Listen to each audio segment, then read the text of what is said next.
Alhamdulillahi Rabbil Alameen.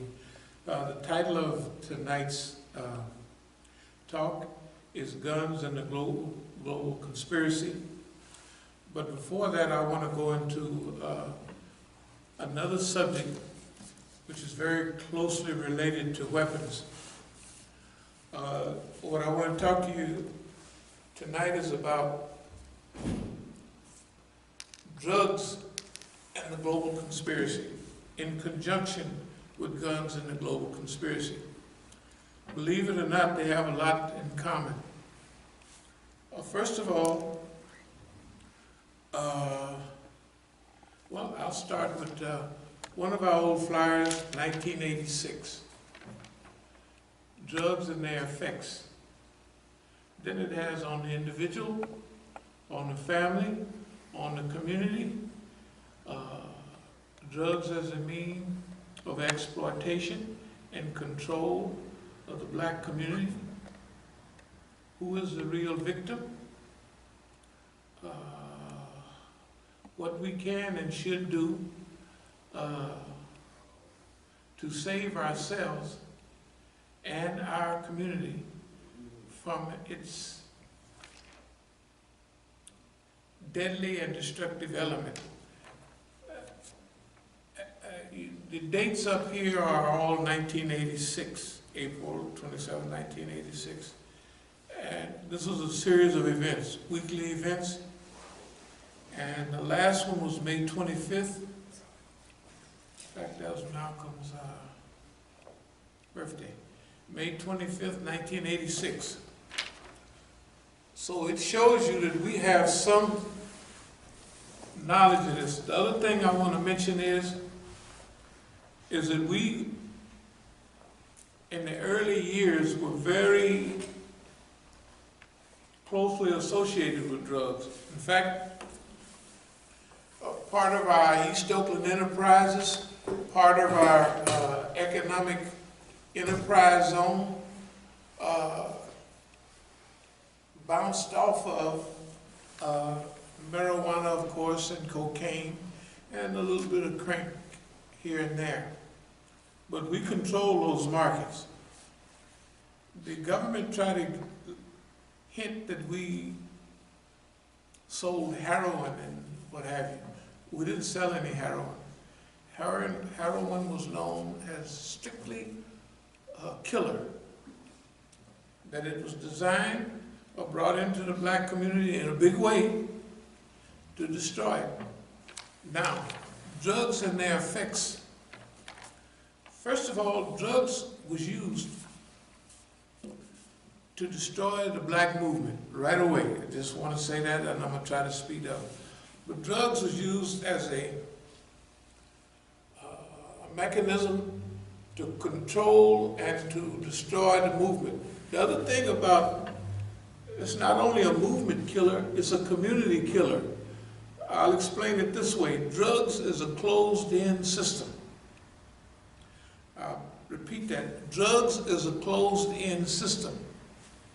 When drugs come into the community, it has certain effects. Number one, those who sell the drugs concentrate their wealth into their hands. The money does not circulate around in the community. It goes, drugs, alcohol, and all that, that's where the money in the black community goes as of the late 1960s. It's a control mechanism. So drugs are a means of control of the black community, not only destroying the movement, but also control the movement. Number one, the drug dealers concentrate their wealth. In those days, there was a few dealers, so they concentrated their wealth in their hands. They took that money and they bought diamonds from South Africa, right? Not knowingly, they bought some gold every now and then, but all their gold chains, all that came from gold from overseas. So they were supporting technically South Africa. So the wealth came in. Now, The German auto dealers and the big GM Cadillac dealers, they got the other money. They got the other money. Now, there's another tripartite crew. The judges, okay, no, let's say, the police, the bail bondsmen, and the lawyers. You know, when I was in Oakland, I didn't have any driver's license because the police just happened to take my driver's license. But I had big-time lawyers. I could have paid a few $100s for insurance and got my driver's license. Simple as that. But you know, they never mention that. I'll tell you why they never mention that. It's because my arrest or my stopping by the police without having driver's license made it legal. The government had probable cause to stop me and to write me tickets, take me to jail, do all that stuff. They had probable cause. Why? Because I didn't have a license. Okay.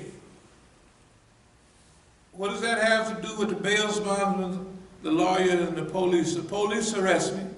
I go to call the bail bondsman and the lawyer. They all work in harmony and get together. Why would they want to keep me out of jail? They want to keep me out of jail as long as I got money. And the bail bondsman, the minute you run out of money, that's it. The lawyer, as soon as you run out of money, that's it. They say, well, we did all we can do. You might as well take a deal. What I'm trying to say is, for black people, it would be a closed-in system. It's like that not only for black people, it's like that for Pablo Escobar, the Zetas, and all those people too. All of them are controlled. They don't think so, but the drug dealers in America are all controlled by the United States government. All of their supplies, everything comes from the United States government. All their groups, the big ones, are infiltrated by the government. Why do I say that? I say that because whether you're gangs or gangs members, there's something that we call the dictatorship of the district attorney. What does that mean? The district attorney is all powerful in the black community. They already got a rigged system. They charge you with a crime. Then he can tell you or me, I'll let you go for your crime if you tell on Johnny Boy. Right? So they have a ready recruit of snitches and tattletales. This is how the system runs. And it's a closed-in system also because before drugs entered the community in a big way, it's always been light drugs, but before 1968, it was light drugs, or before 65, it was light drugs. Reefer, what they call it, marijuana, stuff like that. There was a few heroin addicts, but they wasn't thousands of them. There was only a few here and there. So the government uses drugs to control the black population. It also gives it, in the black community, the drug laws are different. Like for the last 40 years, when I was making this right here, these fires in '86, the police could deal differently in the black neighborhood. It was called a high crime neighborhood. Can you imagine?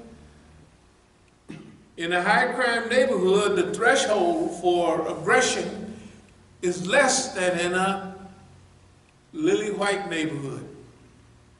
They may use more dope in the white neighborhood than they do in the Negro neighborhood. You would never know it. You would never know it.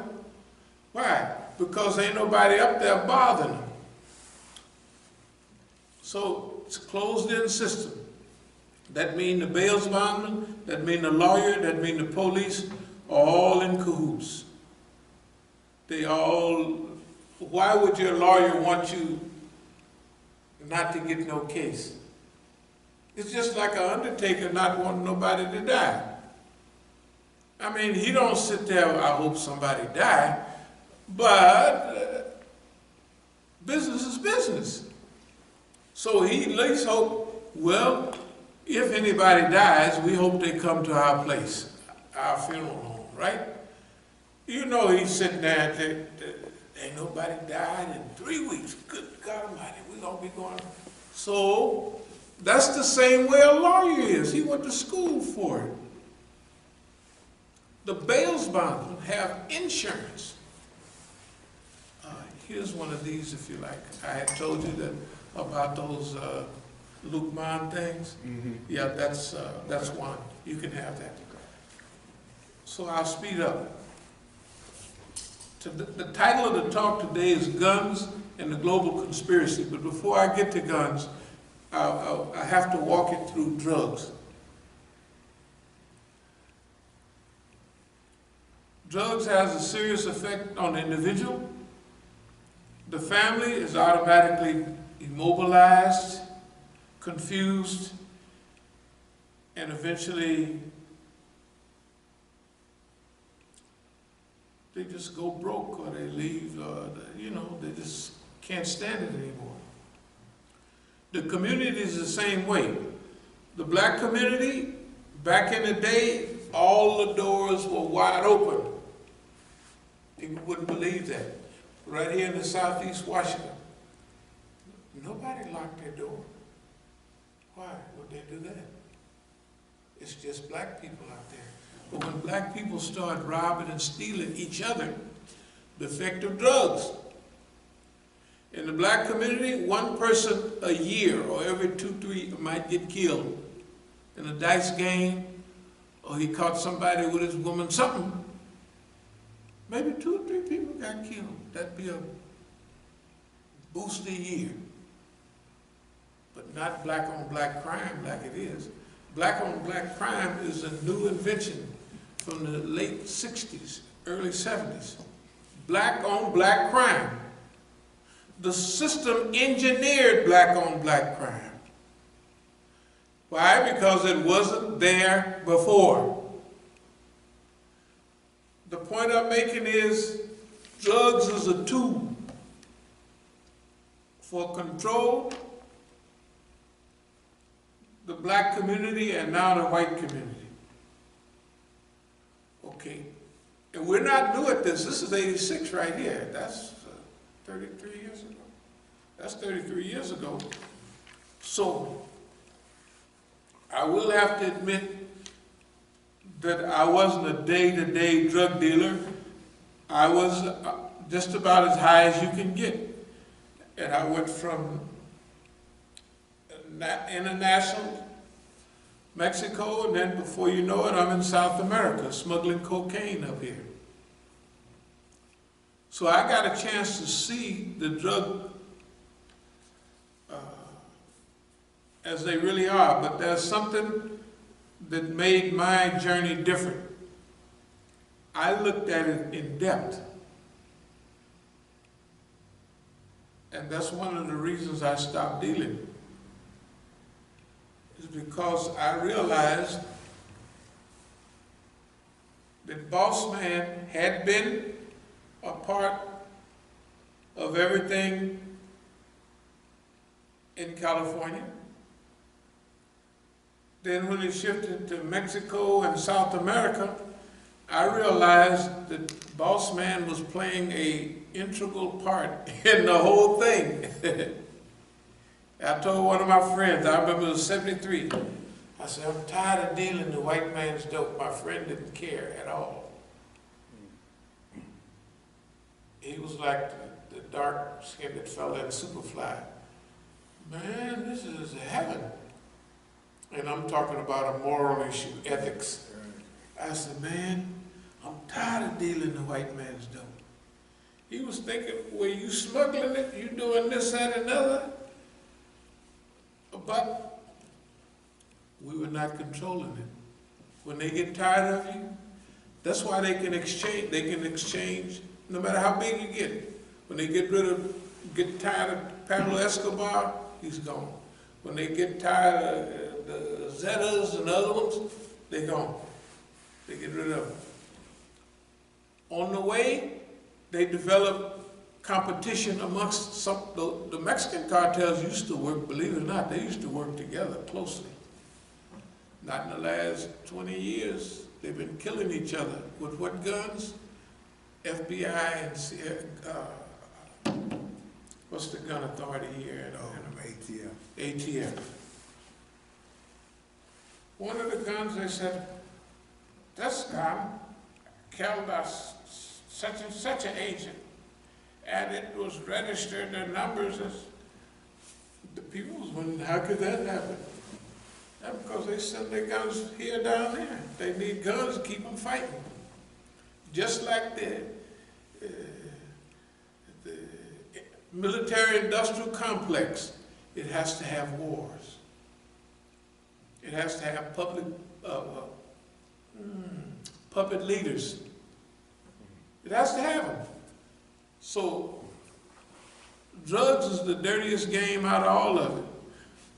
If y'all remember, a couple of weeks ago I talked about down in Colombia, in the last few years, the last 20 years, they had 7 U.S. military bases down there.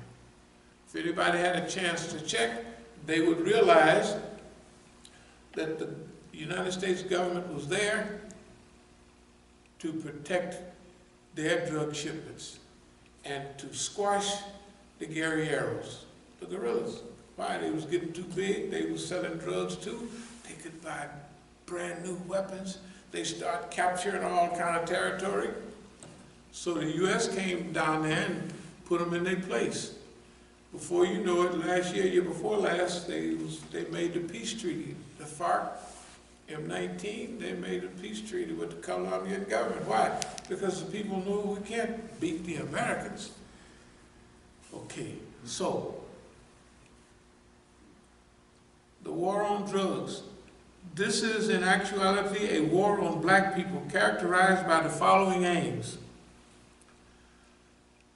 Destroying the family and community in which it has been 100% effective. Taking away constitutional rights and guarantees.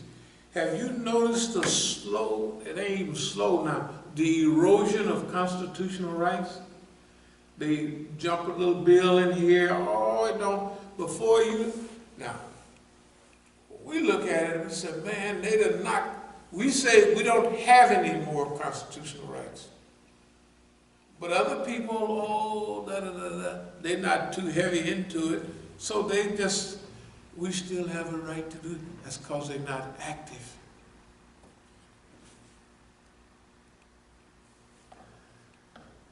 Turning urban centers into police states. That's what every urban center is, a police state. It's just like Palestine and the Zionist state, it's the same thing. The police can shoot you down, right, uneducated, flat-headed police with no other criteria except he has a badge and he has a gun. And he can shoot you down anytime he wants. And out of, it's probably 1 out of 1,000 chances he'd go to court. 1 out of 1,000. And if he did, he'd get some kind of little, I don't know, not too much. Because they got to keep them, though, that the police state is part and parcel of the black community. Criminalizing the whole black and Latino community. You notice when they, white people start using all the dope, they're not mean, old, low-down, dirty drug users anymore. They have if you have a sickness, an illness, you want treatment, just call, da-da-da-da-da. They even got Narcan to bring you back. They did why they didn't have it for us. And laws in Congress. Oh, it's our poor children, opiates, Right. and all they're just sweeping the world. And they got all kind of non-take-you-to-jail programs and all that. With us, they was locking Negroes up. They just backed up a few of them. They was locking us up for 10, 15, 20, 30, and 40 years. They backed up black people in the penitentiary. They backed the penitentiaries choking with Negroes. Okay.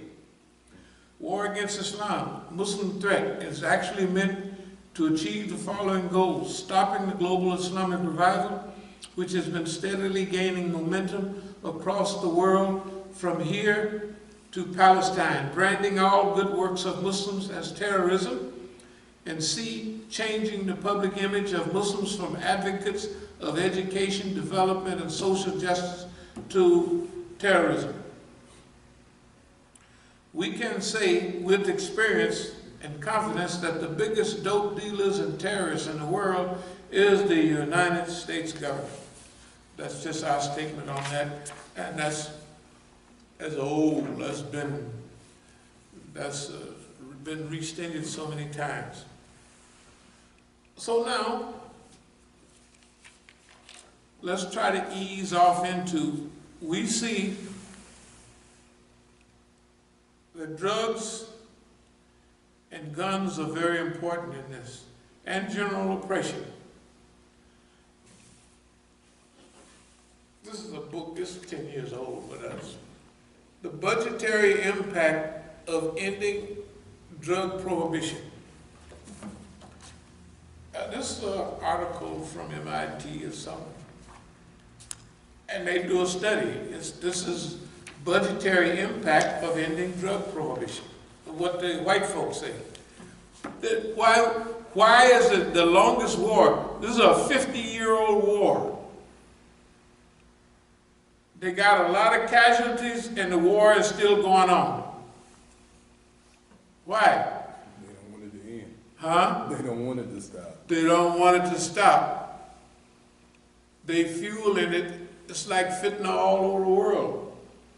There's no money in peace and tranquility. There's not a dime in it. If you knew how much money. Drugs is just unbelievable, unbelievable. I know how much I made, but that was a long time ago. They had, I remember what, Blandon was, what's the name's connection? Blandon from Nicaragua was Freeway Rick's connection. Freeway Rick was making, I don't know how many million per day. He didn't keep none of it, but that's what they did. Don't nobody keep none of it. Can you imagine? You turn all that money, it goes to the Contras, right? It goes to the Treasury. It goes everywhere, but one thing about it, you don't get to keep none. Pablo Escobar don't get to keep none. If they estimate that he had 4 or 5 or 10 or 20 billion dollars, whatever happened to it, the government will print another $20 billion in the Treasury because they said that's money that's gone out of circulation. Can you imagine the money that's in circulation down in South America, in Mexico? They never come back here. The government just prints. The world is awash in US dollars. When they go off the dollar system and go on the yuan or the Chinese something money, America gonna be in trouble. They're already in trouble. Okay, let me read this summary. Executive summary. State and federal governments in the United States face massive, looming physical deficits. One policy change can reduce deficits is ending the drug war. Legalization means reduced expenditure on enforcement and increase in tax revenues from legalized sales. This report estimates that drugs would save roughly, now this is 10 years ago, this is estimation, $41.3 billion per year in government expenditures on enforcement and prohibition. Of the savings, $25.7 billion would accrue to state and local governments, while $15.6 billion would accrue to federal government. Approximately $8.7 billion of the savings would result from legalization of marijuana. You see how fast that's happening. And $32.6 billion from legalization of other drugs. That means legalize all of them. The report also estimates that drug legalization would yield tax revenue of $46.7 billion annually, assuming legal drugs were taxed at rates comparable to those of alcohol and tobacco. Not higher, just tax them like alcohol and tobacco. That'll give you $46 billion, plus you don't have to spend no money.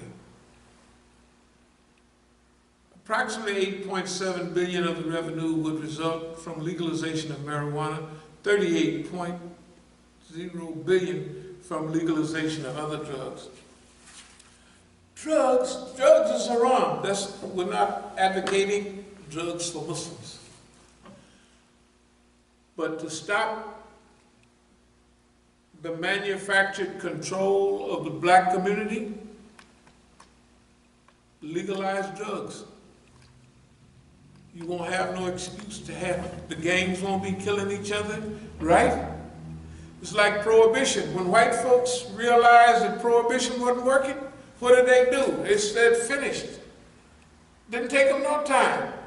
1920, 1932, they said before prohibition, we didn't have no mafiosos and all those gangsters. Before, look what it was. It was gambling and prostitution. Those were vices. And they were a medium-sized operation, small and medium. But it wasn't like Al Capone in 1920-something, he was making $720,000 a week. It's like $720 million now, same thing. They were smuggling whiskey and everything from Mexico, coming across the southern border, and from Canada. You talk about boats lit up, boy, them boats were swooping across the Great Lakes to Chicago and the other places. They was rolling, bringing in shipments of alcohol at 10 times the price. Prohibition caused that. Gangsters killing each other in the street over the money, slaughtering. At one time, it was, I don't know whether it was a year or certain months, but I know our Italians alone, they killed 600 of each other in little or no time. 600. It was lawlessness. Roosevelt said, forget that. First thing I'm doing, I'm repealing prohibition. Number one, everybody drinks. The police drink, right? The police is catching you, and they all drink. There's a book called The Alcoholic Republic. In the old days, when you would go into court, the judge would take a drink, the defendant would take a drink, they would pass the bottle around. It was a custom. Remember when you was younger, they smoked on airplanes? Mm-hmm. They smoked everywhere. Mm-hmm. And drank. Just in your generation, they designated drivers, right? The death rate on the highway done cut way down. The cars, seat belts, and all of that. Now in the last 20 years, 30 years, you have to wear a seatbelt. Before you didn't have them. Before the cars, remember the metal cars? If you bumped your head up in any car, you'd lucky to make it. And the laws, the car stop and the baby go flying through the glass. That's why, remember, when anybody would stop real quick, they'd throw out their hand. Automatically, they didn't ask no question. They just throw out their hand to stop the kid from going ahead. It was natural. What I'm saying is, people worry about legalization of drugs. We're for that, for them, not for Islam, but we're for that because they won't have no hand to beat us with. It'll take all the juice out of their patrolling black community. Why? Because with drugs being legal, guess what? The black community will take a flip and a turn. It will surprise the people. How nice black people will become. They'll be speaking to each other, how you doing this morning? Like people down south, everything.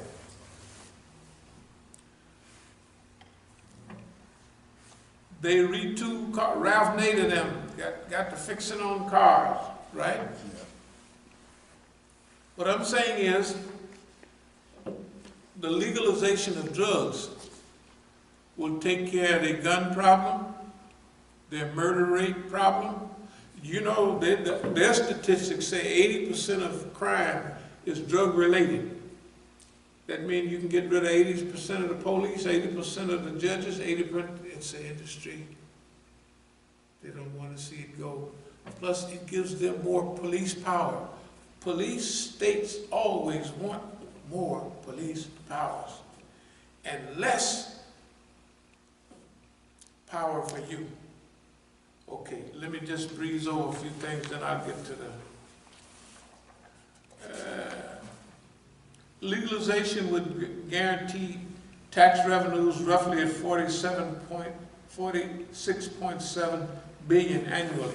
Now remember, this is 10 years old, so you can almost double everything that's in here. Okay. We assume that 50% of possession, the rest are due solely to drug possession rather than being incidental to some other crime. Some drug offenders pay fines which partially offset the expenditure required, like all the big dope dealers has got cars, houses, planes, and boats. You can go down to the auction and buy them boys because they tax everything. You know, now that last 30 years, 40 years, they attach everything. Drug legalization would generate tax revenue from the legal production and sale of drugs. Now, I just want you to think now. We have a deficit so big in prison building. Now, prison building, we don't get nothing from that. We pay the taxes, but companies get the benefit from the jailhouse people work in and all of that, the cable factory up in McNeil Island. Some of the specialized work is done in prison industry, especially the federal prison industry. They make cables for these spaceships, whatever they put out there. That's what they do that in the penitentiary. You got specialized work right there. You don't have to. Why it's better than the chain gang? Look at the 13th Amendment. Look how dirty these people are. Oh, you just free as you can be, except if you convicted of a felony, and then you got the police on every corner arresting niggas and sending them to the chain gang. And the local farmer, the big white farmer, he rents the Negroes for 50 cents a day, 25 go to the sheriff, and the other go back to the county. That's what they do. That's what they have done. No, that's what they are doing. Right. You see what I mean? Yeah. Hey man, it makes you want to holler. That's what the guy said. It's unbelievable. We assume that legalized drugs would be taxed at the rate comparable to alcohol and tobacco. If it was just taxed at the rate of alcohol and tobacco, if we didn't have all these special squads, now look at all the special squads. They're related to drugs, they're related to terrorism, and they're related to guns. It's a symbiotic relationship. It is a cycle of oppression. All of it points at us. All of it points at the people. And every time somebody is killed, I forgot to bring those, but that's okay. We can remember some of the things that's happening technically is backfiring. For instance, the killing of all of those 50 people in New Zealand brought the people out. They would have never came out. They came out by the thousands. It was more white people than the Muslims. This is not us. I mean, up until today. We're so sorry. That man don't do anything for us. That means that he's not from them. He come from Australia somewhere and probably came from the U.S., got pumped up in the U.S., went back to Australia, and then went to New Zealand on a mission. Just like Timothy McVeigh and all them other people. They're going to blow up the Merrill building and then drive down the street with a license plate that don't belong on the car. Bull crap. You can plan all that big stuff. Remember Timothy McVeigh back in the... And he drove down the street with a license plate don't belong on the car. No. But he wasn't planning good. You are stupid if you believe that crap. So he's the lone killer. If I see one more lone killer, and they wanted to light the feds up too. Because they hit the feds, it was April 19th. That's the same day they moved on the people down in Waco. Ruby Ridge. Now the feds gonna they shot the dog and they shot the baby out of the white woman's, good God Almighty. The feds was losing. And then they burned all them people up. You could see that tank-looking thing going up to the building and fumes coming out of it.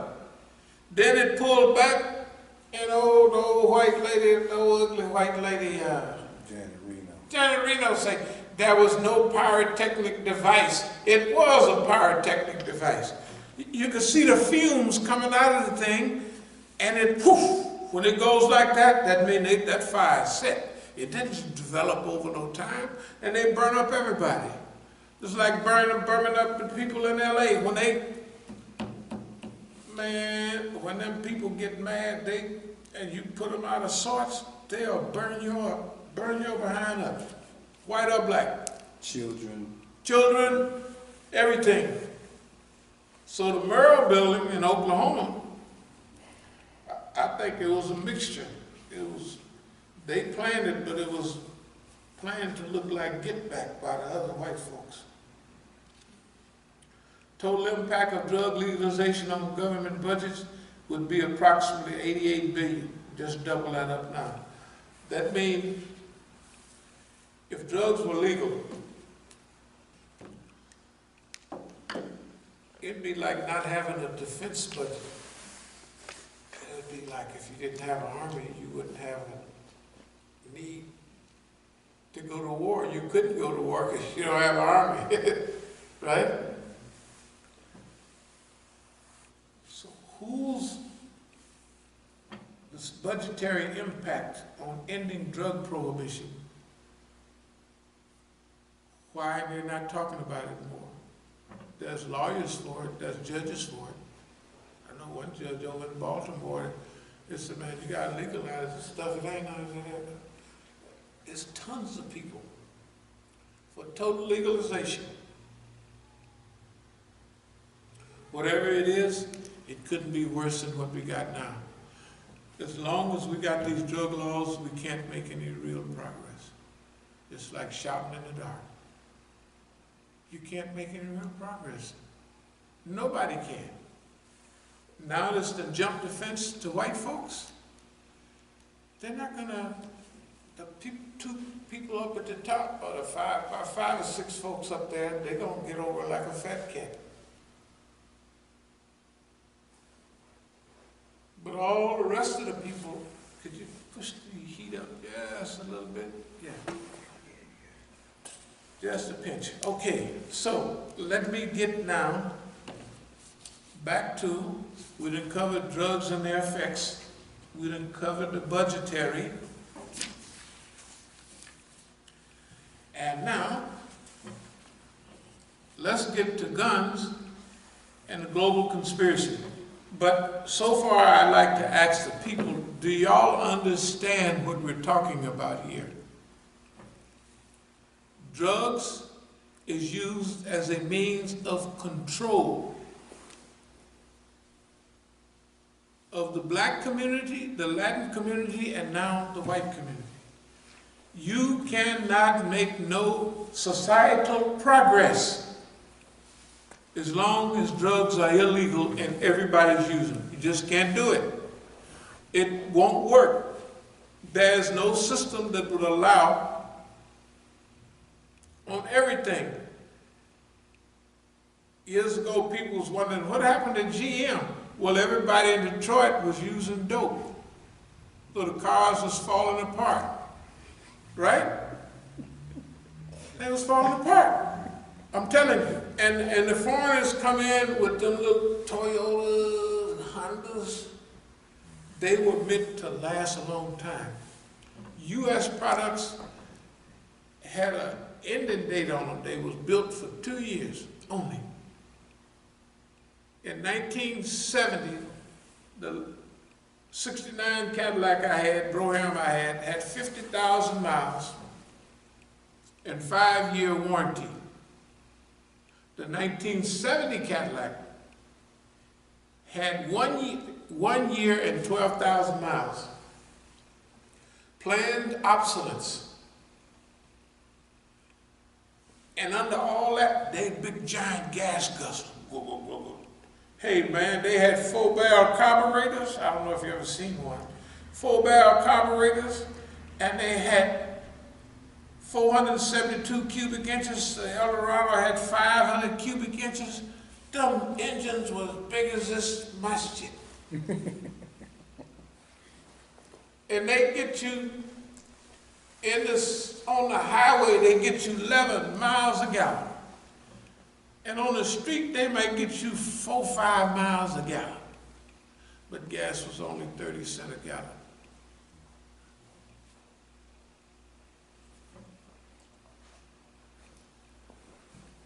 One of the reasons was them Negroes up there in Detroit. Now, you know, Detroit became a black city. There's blacks and Arabs making all them cars, mostly after a while. All the unions. And guess what? They was making a bunch of garbage. History was catching up with it. The Japanese on the other, I remember in 68, a friend of mine, a girlfriend, she brought a Toyota. I said, and I was thinking of it as a toy. I said, a Toyota, ha, ha, ha, ha. Good on gas. It lasts a lifetime. Same thing with the Hondas. The only thing was wrong with the Hondas was the paint would chip at the top. Other than that, it was a Honda. We didn't know that the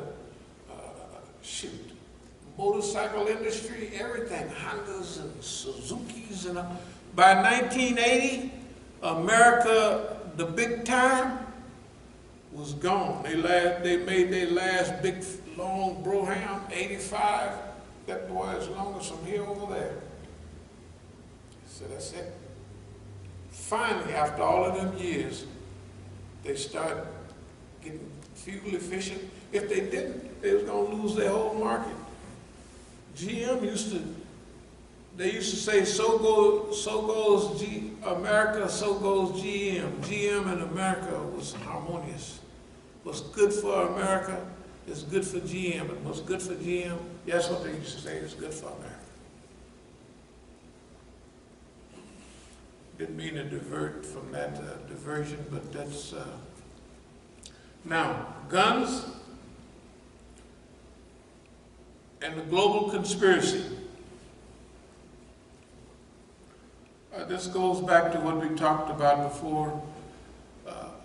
Guns and drugs are means of control, and they want to use each one of those things, guns, to control the population in general, because if they can take the guns out of people's hands, then they can do what they want. And they're not after black people's guns, they're after white people's guns. They're after Uncle Bud's gun. And black people don't have gun racks in their house, but white folks do. You got that whole side of the wall, it's a gun rack. This is my 45, that's my Smith & Wesson, this is my, they go all down the line. When they talking to each other, oh, that's a 44500, shoot them back. The bullets go around in circles, then they hit. Yeah, that's what they do. And this one here, that's what they talk. They don't talk much else. They talk about their guns and stuff. And they have a relationship with their guns. It gives them security, a feeling of security. Okay, where do we come? We have to, we're always biting off more than we can chew, or a lot to chew. But all of this stuff seems to be falling on us. But there are groups, you hear them on the radio, you see them on TV, that there are people now beginning to pick up on all of these things. So, guns and the global conspiracy. I'll just be brief. The terrorist attacks, the bombing attacks, the drug trade, all of this is associated with guns.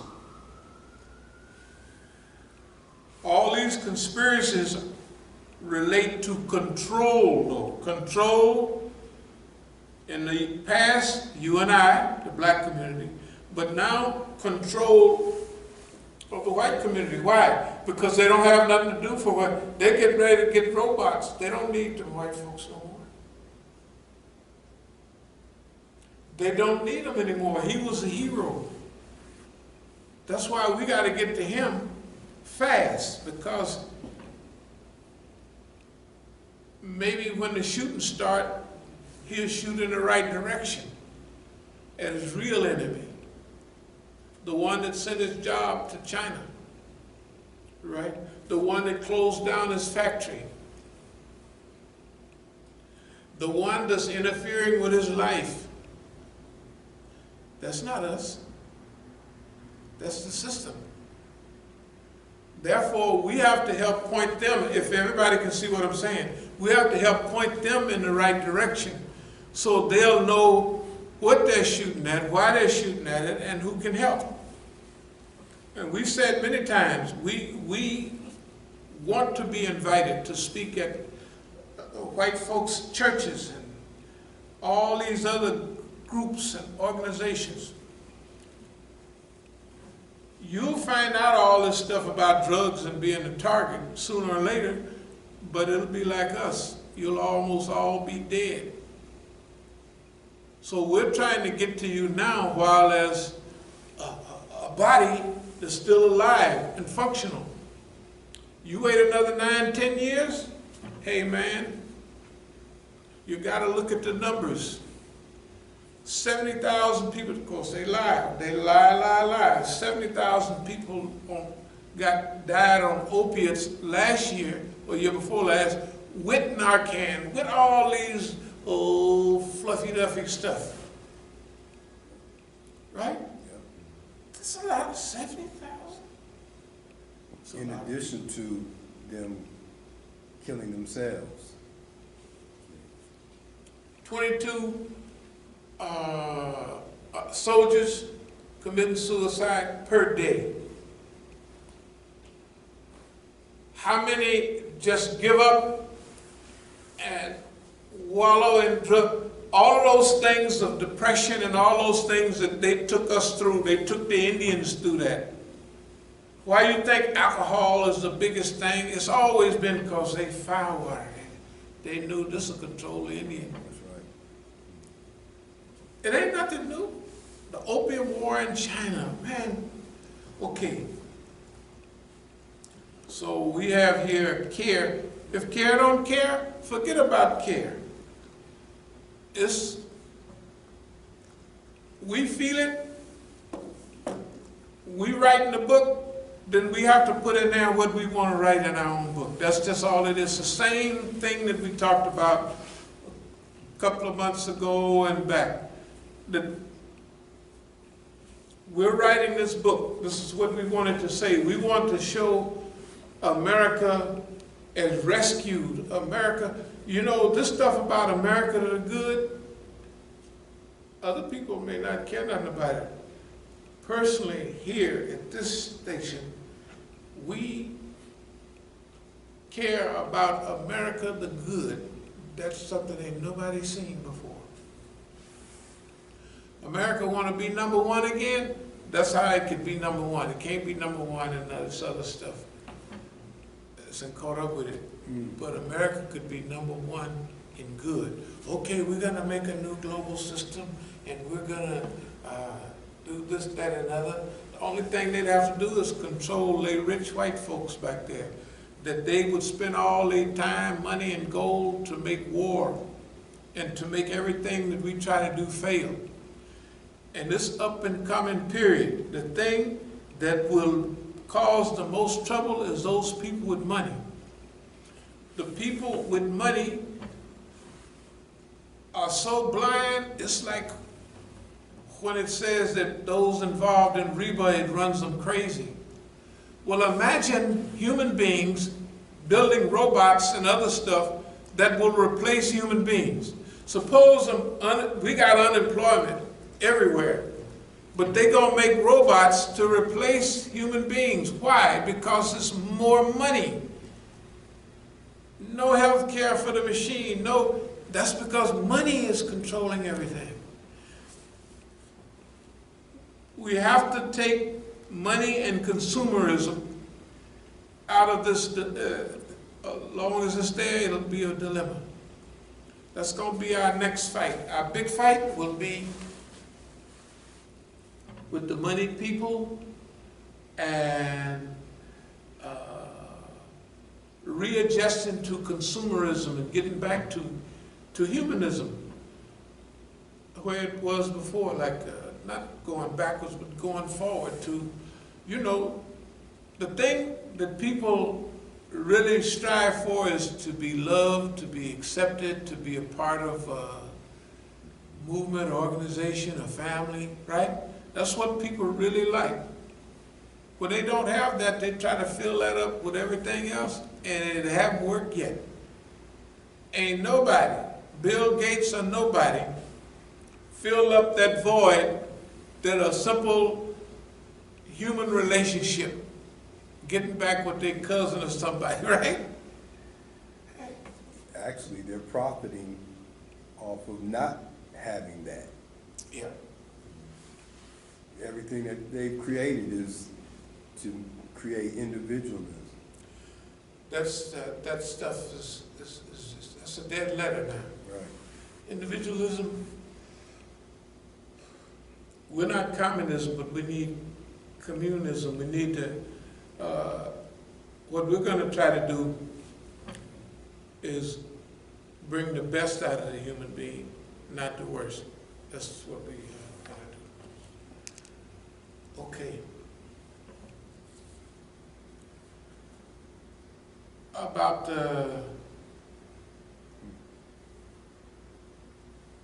this is stuff we don't, joy of Masjid, don't let people like steal your joy. That mean the Masjid, you know, and what have you. But we'll deal with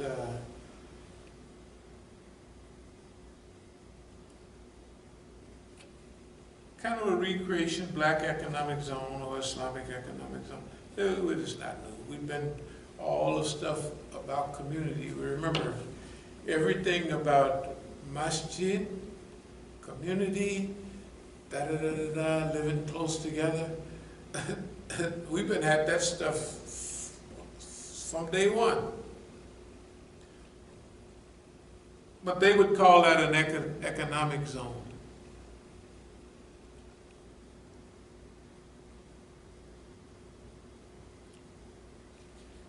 We felt that there's something funny going on with our videos and what have you. So we're still going to seek permission from others to load up some of our stuff on there, just to make sure, just to double check.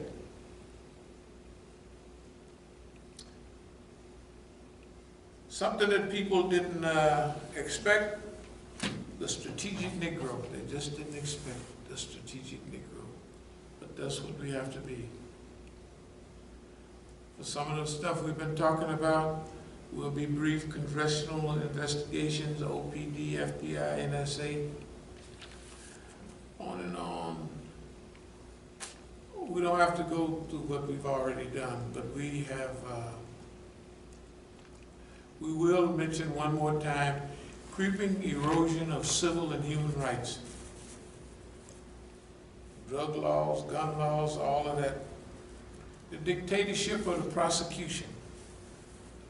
It never was meant for a prosecutor, state or federal, to have as much power as they have now. That it just went crazy. The laws, they're chipping away at our individual freedoms. They have chipped away at our individual freedoms. They didn't just chipped away at them boys. Okay. So, we're going to try to be the canary in the coal mine. Does anybody know what that means? Canary in the coal mine. Yeah. Yeah. He started hollering and falling out because he got a low tolerance for gas, and stuff like that. So that's what we're working to be. Actually, we are that. Did everybody get one of these by now? Yeah, I got one. Okay. The last thing I'd like to show again right here, As-Sabiqun policy statement and goals for 2005, raise funds, MacArthur Boulevard, down here, number 3. Pay off taxes the first week of February. In fact, we paid for them January 27th. 48,000. That's just so you know that anybody run their mouth and open their mouth, let them show something that they have written. Everything we have shown has been written and clarified. So, dear friends, we thank you for